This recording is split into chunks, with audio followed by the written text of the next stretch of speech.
some questions. Yes, sir. Can you tell us a little bit more about the people on the terrorist watch list? Well, when we were up at Monument 3, they talked about it. That they are seeing, when they talked about the 100 and 200 people a night, that you saw in their eyes, they talked about they're on the list.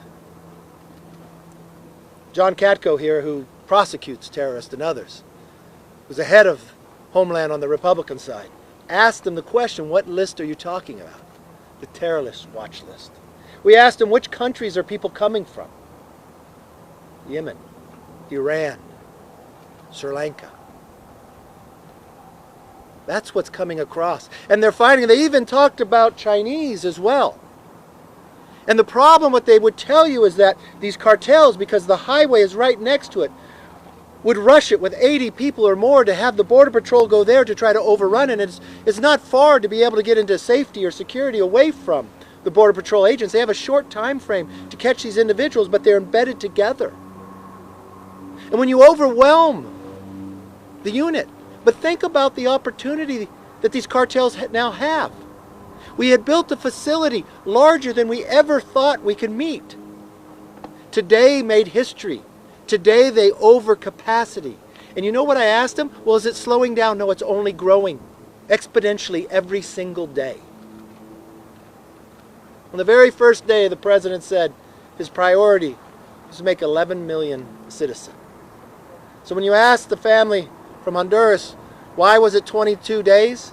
Because they just got the message about a month ago that they should mark this trek. That's the change that is happening.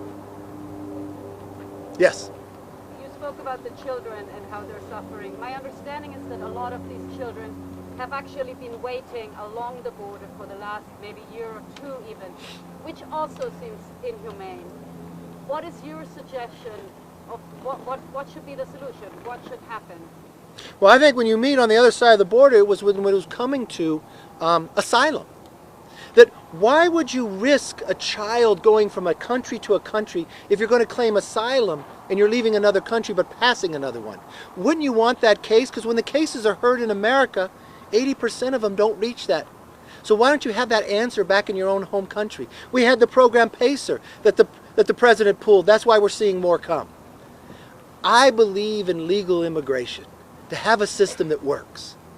But there's never a right time to have illegal immigration.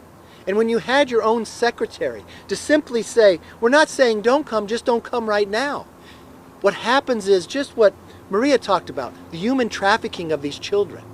When we walked those facilities and we looked in those rooms that were packed, these were children with no parents.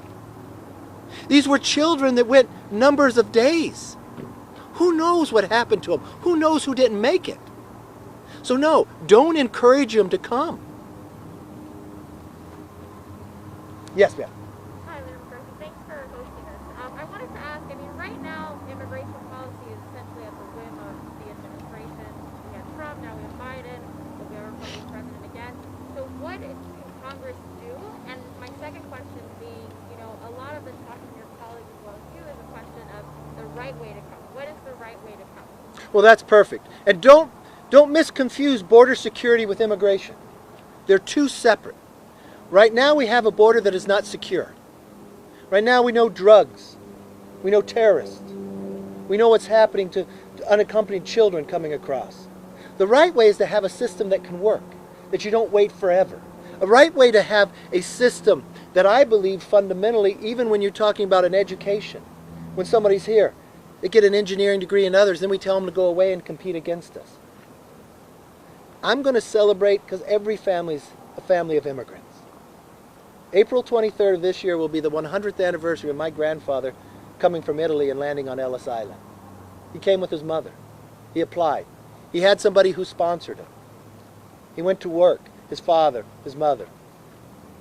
This is a system that we have to keep families together. I don't think we should put the married brothers and the others, but let's make a system that actually works. Put it on merit. Have the ability to come. I believe, just as Republicans, when we were in the majority, we offered two different bills for immigration reform. The Democrats held back every single vote instead of moving it forward to the Senate. They'd rather have it for a political ploy. We can solve the immigration problem, but don't confuse a border crisis with an immigration problem. Those are different. Thank you very much for coming.